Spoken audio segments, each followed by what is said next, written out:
Members, what this bill does, it raises the Arkansas minimum wage to the level of the federal minimum wage. As I'm sure most of you are aware, not all employees in Arkansas are covered by the federal minimum wage.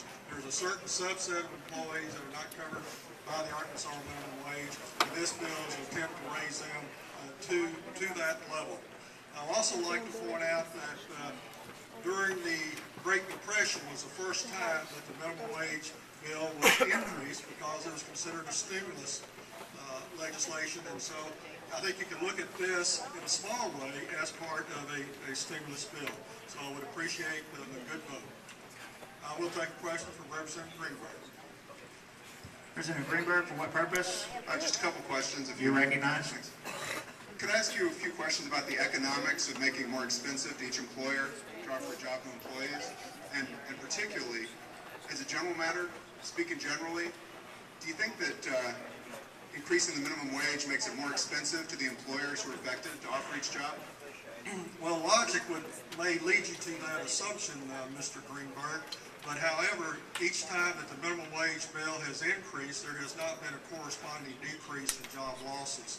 So I think the reality of it is, if a person works hard, plays by the rules, then they are entitled to a wage that, if this bill passes, would get them close to what you make as a state representative. Not quite, but close.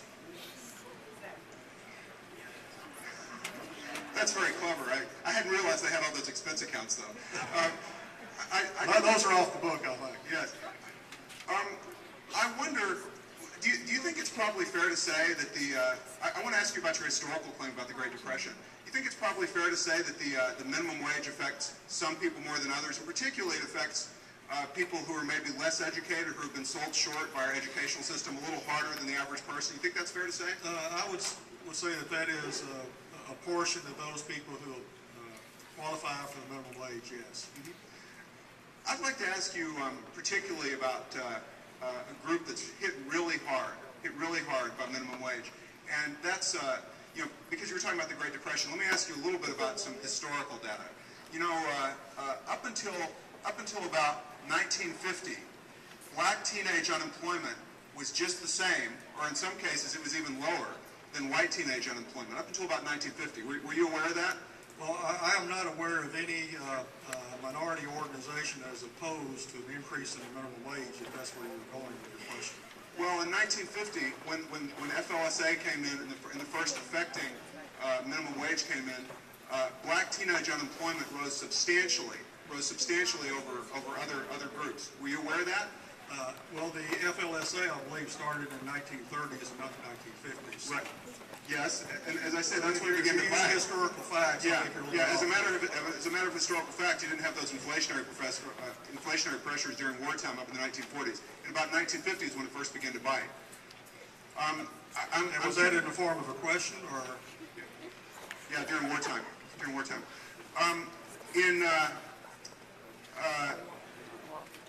It's about black teenage unemployment rose after that.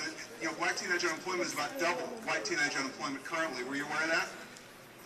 I'm not aware of the numbers. I mean, it's just odd that black teenage unemployment began around 1950 to diverge so sharply from other demographic groups, isn't it? And that's just when that minimum wage law began to bite. That's kind of an odd circumstance, isn't it? Well, like I said, the minimum wage law began to bite in the 1930s and not the 1950s. Okay, thank you. Representative Cowling, for what purpose? Question. You're recognized. Representative Nichols, how many do you employ? I have a part-time paralegal. And? That was your question? Well, how many employees do you have? I have one part-time paralegal. Oh, okay, and he's paid? More than the minimum wage. Thank you. Representative Kerr, for what purpose? Representative Nichols. Do you have a question, Representative? I'm sorry. Okay, Question, you're recognized. Sorry. Representative Nichols, what would this raise the Arkansas minimum wage to? Currently, the Arkansas minimum wage is $6.25, and it will raise it to the federal minimum of $6.55, which is what the federal minimum is right now. And then on July 24th, it will raise it to $7.25. Thank you, sir. Representative Burris, for what purpose? Question, Mr. Speaker. You recognize? Thank you, Mr. Speaker. Representative Nichols, if I'm working minimum wage, which I'm close, actually, what is the salary, annual salary for a person who works minimum wage for a 40-hour week? Well, I don't have a calculator up here with me. While I'm taking it back, I do, but you would take 2,080 hours and multiply that by 655 or by the 7 1/4, so that's right around $15,000 a year. Yeah, I thought the pastor testified it was 12,000 or something when we were down there in committee. It could have been. Like I said, I don't have my, with the $6 and something an hour, it probably is currently 12,000 something. Okay, it was 12,000 and change what it was Yes. for a person that's working minimum wage. Roughly how many people in the state of Arkansas would this affect? Do you have an idea? Well, this bill is not going to have that broad of a reach. It's going to only impact those that work for an employer that has at least 4 employees and less than $500,000 in receipts. So in 2006, that number was right around 90,000 employees. I think it's less than that now, but I don't know the exact number. Well, Out of about 1 million that are in the workforce. don't most current employers follow the federal? Yes, most do. All right, thank you. Thank you, Mr. Speaker. Thank you. Representative Dunn, for what purpose? Question, Mr. Speaker. You're recognized.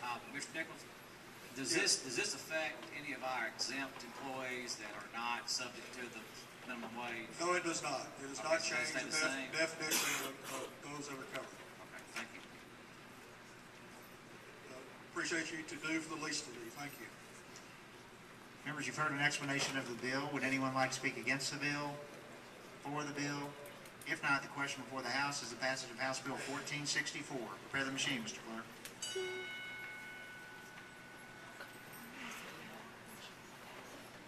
Has everyone voted? Has everyone voted? Cast up the ballot, members, you're voting on the bill and the emergency clause. Cast up the ballot, Mr. Clerk. By a vote of 67 yeas, 27 nays, and 2 present, you pass the bill and the emergency clause. Mr. Nichols moves clincher. All in favor say aye. Any opposed? Clincher's adopted. Mr. Clerk, read House Bill 1558.